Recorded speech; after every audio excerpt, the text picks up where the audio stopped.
The village of Driftwood Cove sat at the edge of the world, or so it felt. Waves crashed endlessly against jagged cliffs, their spray licking the stones like hungry tongues. The cries of gulls mingled with the low whispers of old sailors' tales, carried on the wind like secrets best left unspoken. Here, the sea ruled everything, its storms a reminder of its unrelenting power, its rare moments of calm a fleeting grace.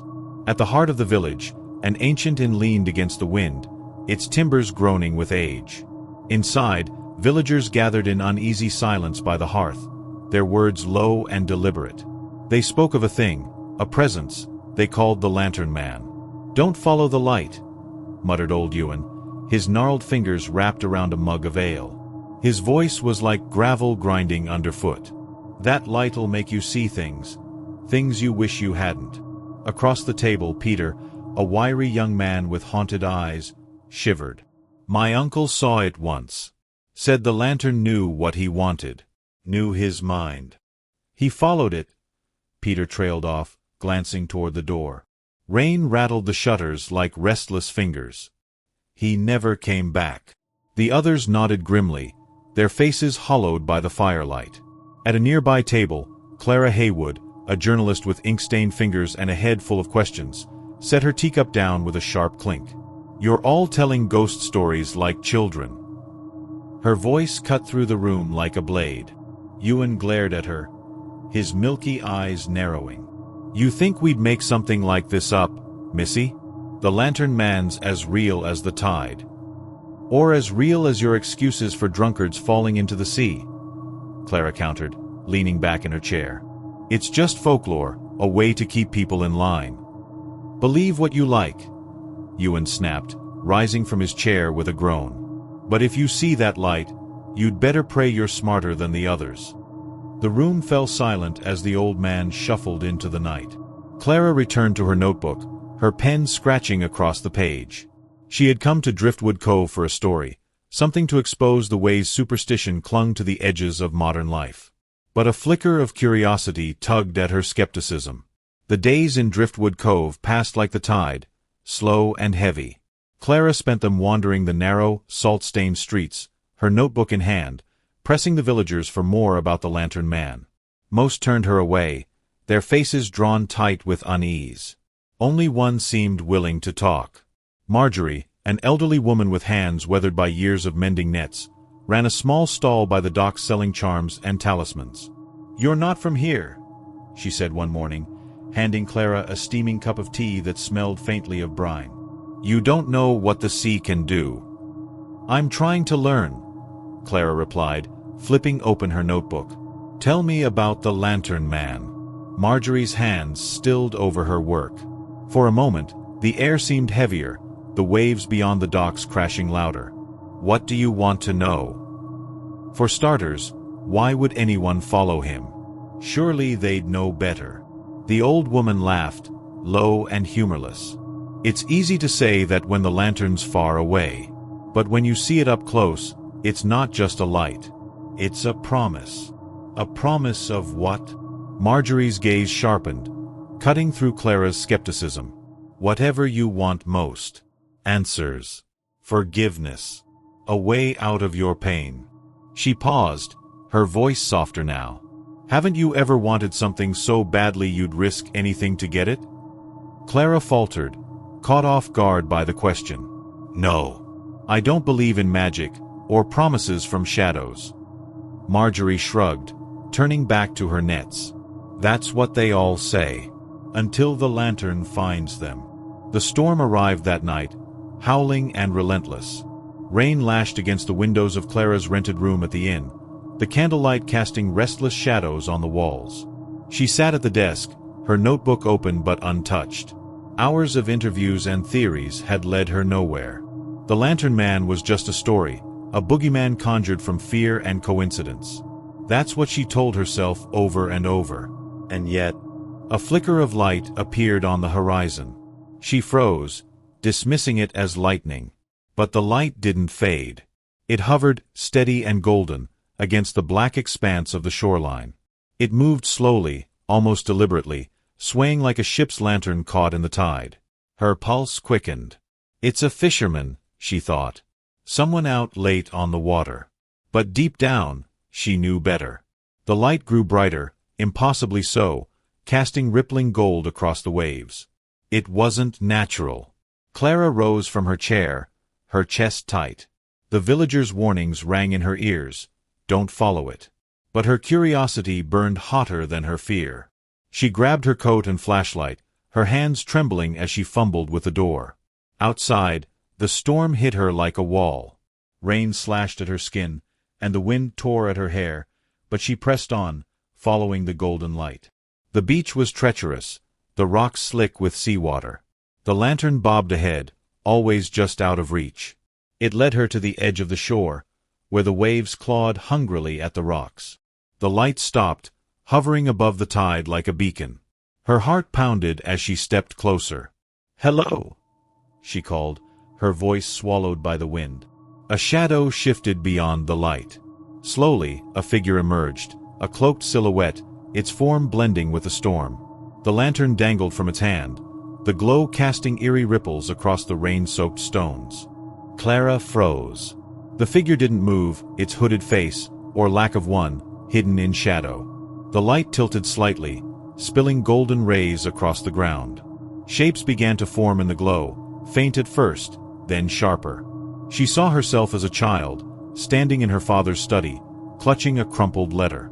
His face was stern, his voice cold as he told her to leave. The memory shifted, and she was older, sitting alone in her apartment, surrounded by unopened letters from her sister. The images came faster now, cutting into her like broken glass. Her father's funeral. Her sister's tear-streaked face. The empty desk where her dreams once lived. "No," she whispered, stumbling back. "This isn't real."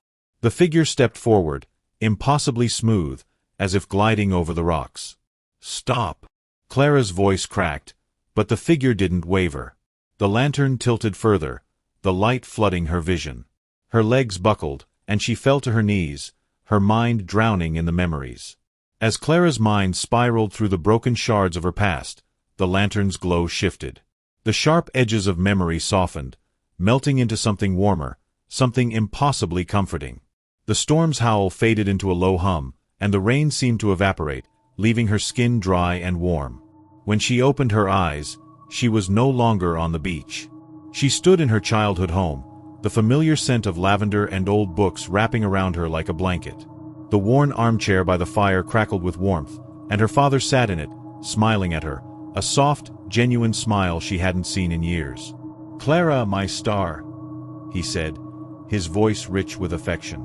"Come, sit with me. Tell me everything you've seen." Her breath caught. "Dad." He nodded, patting the chair beside him. It felt so real, his voice, the way the light from the fire danced in his eyes. Her feet moved without thought, carrying her to his side. She sank into the chair, her trembling hand reaching for his. It was solid, warm, alive. Tears welled up in her eyes. "I've missed you. I never left," he said softly, squeezing her hand. "I've been waiting for you to find your way back." Her throat tightened, her words catching. This was what she had wanted for so long, a chance to hear his voice again, to feel his love without the shadow of disappointment hanging over them. But even as her heart swelled, a flicker of doubt sparked in her mind. This wasn't possible. Her father seemed to sense it. "It's okay," he said gently. "You've worked so hard, Clara. Sacrificed so much. You deserve this." As his words washed over her, the scene shifted. She was in a bright newsroom now, her desk piled with papers. She recognized the bylines. Hers. Clara Haywood, investigative journalist. The articles were bold, groundbreaking, the kind she had always dreamed of writing. Around her, colleagues bustled, nodding to her with respect. "You did it," a voice said. She turned to see her younger self, bright-eyed and full of ambition. "You followed the truth. Look where it got you." Clara's heart ached with longing. This was everything she'd worked for, everything she'd lost sight of in the years of struggle and rejection. The scene shifted again, and she was sitting at a table in a sunlit cafe. Across from her was her sister, laughing as she stirred her coffee. The years of silence and missed opportunities between them melted away, replaced by easy conversation and shared memories. "You were always my hero, Clara," her sister said, her eyes shining with warmth. "I just wanted you to know that. It was perfect. Too perfect." The doubts grew louder now, the corners of the scenes flickering like the edges of a dream. "Is this real?" she whispered, her voice trembling. The golden glow returned, spreading across the cafe. The figures around her stilled, their movements slowing as though caught in syrup. Her sister's smile froze, and her father's voice echoed faintly in her mind. "You deserve this." Clara turned, the golden light flooding her vision once more. The lantern man's figure emerged again, the hooded silhouette standing at the edge of her fabricated reality. "Isn't this what you wish for?" a voice asked, smooth and melodic, like wind over water. It came from nowhere and everywhere all at once. "What you want most?" Clara's heart pounded. She wanted to say yes, to step into the warmth and never leave. But a part of her resisted, pulling against the perfect images. "It's not real," she murmured, clutching her arms. "It could be." The voice was calm, patient. "This is your chance, Clara. Everything you've ever wanted, right here. A life without regret. A life without pain." Her mind wavered, the temptation heavy in her chest. But something about the glow, the way it pressed in, the way it pulled her so eagerly, felt wrong. "What's the price?" she asked, her voice shaking. The lantern man didn't answer. Instead, the golden light flickered, and for a brief moment, Clara saw herself reflected in it. But her reflection wasn't smiling. It was hollow, the light in her eyes extinguished. Her stomach twisted. "What's the price?" she demanded again. The figure tilted the lantern, and the dream shattered. The newsroom, the cafe, her father, all dissolved into mist, leaving her kneeling once more on the jagged shoreline. Rain pelted her skin, and the storm howled around her. The lantern man stood before her, the glow of the lantern dimming. "You already know," the voice said softly. Clara staggered to her feet, her chest heaving. She wanted to scream, to demand answers, but she knew. The price was her. Her mind, her very soul, whatever it was that made her her. The lantern man offered the lantern, holding it out as if inviting her to take it. Clara's breath caught in her throat as the lantern man extended the lantern toward her, its golden light flickering like the last remnants of a dying star. Her mind raced, desperate to find the words to refuse, to flee, but the weight of the storm, the crashing waves, and the silence pressing down on her made it impossible to think clearly. She wanted to look away, to run, but something in her, the same part that had always craved validation, that had driven her to succeed, to search for meaning, pulled her forward. The light whispered to her, soft and hypnotic, a lullaby promising peace, clarity, and resolution. "Just take it." Her hand trembled, reaching for the lantern. The warmth radiated from it, beckoning her like a lover's embrace. She could almost feel the weight of all the things she had lost. Her father, her sister, her dreams, lifting from her shoulders, replaced by something comforting, something whole. But then, as her fingers brushed the cool metal of the lantern's handle, she saw it, the reflection. Not her reflection, but someone else's. Someone she didn't recognize, someone whose face was as blank and empty as the void. It stared back at her with hollow, soulless eyes. The reflection was not hers. It was a twisted, fractured version of herself, a dark echo of what she could become. Her breath hitched, and the world around her distorted, warping like a nightmare on the edge of waking. The once gentle glow from the lantern began to grow harsh, searing her vision with brightness so blinding she could no longer see. The air tasted of ash, the salt of the sea replaced by something more bitter, more metallic. Her hand froze, suspended in mid-air, the lantern just inches away from her grasp. What would I become? Clara jerked back, stumbling away from the figure, the lantern still hovering in front of her, waiting. Her mind churned, the broken pieces of her past crashing against each other, each memory now distorted, painted in the cold light of truth. She had been searching for something, some kind of closure, some way to make everything right again. But this wasn't the answer. It was never meant to be. The lantern flickered again, and with it, something else, the faintest whisper of the past. A voice, familiar and loved, but wrong. Clara. Her father's voice. But it wasn't warm. It wasn't loving. It was empty. Hollow. Distant. Clara closed her eyes, clutching her head as the weight of the false memories crushed down on her. She could see them all, her father, her sister, her ambitions, her failures, layered, stacked upon one another, each one dissolving into the next like a series of dreams upon waking. The lantern man spoke again, his voice now clear, without malice but tinged with something far more terrifying. You were never meant to find what you wanted, Clara. Because it wasn't there, within your reach. It never was. Her legs gave out beneath her, and so, she fell once more, her body meeting the unyielding jagged rocks. The wind howled, the storm raged around her, but all she could hear now was the terrible stillness, the crushing realization that everything she had sought had been a lie. The lantern's light, the promises, the false hope. It was all part of the same twisted trick. Let it go, the creature murmured, its form blurring at the edges. The price has already been paid. Her heart stopped and suddenly, the world began to spin.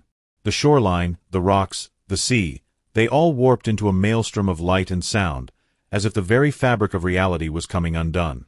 The lantern flickered one final time, and the golden light erupted outward, engulfing everything. Clara screamed, but no sound came from her mouth. The last thing she saw before everything shattered into oblivion was the lantern man's figure, still standing, the empty lantern swaying gently in his hand, as if the whole of the world was nothing more than a fragile illusion, a story, a tale to be told and forgotten. The light consumed her, and then, nothing. In the village of Driftwood Cove, when the storm finally passed, the beach was quiet again. Clara never returned. And in the village of Driftwood Cove, where the sea whispered its secrets and the storms never truly ended, a new story was added to the old ones, a story of a woman who had chased the light and found nothing but darkness. But still, the lantern remained on the beach, its glow now just a faint shimmer in the moonlight, as though it had never truly been alive. The storm had passed, the chaos and the visions fading into the distance, leaving nothing but silence in its wake.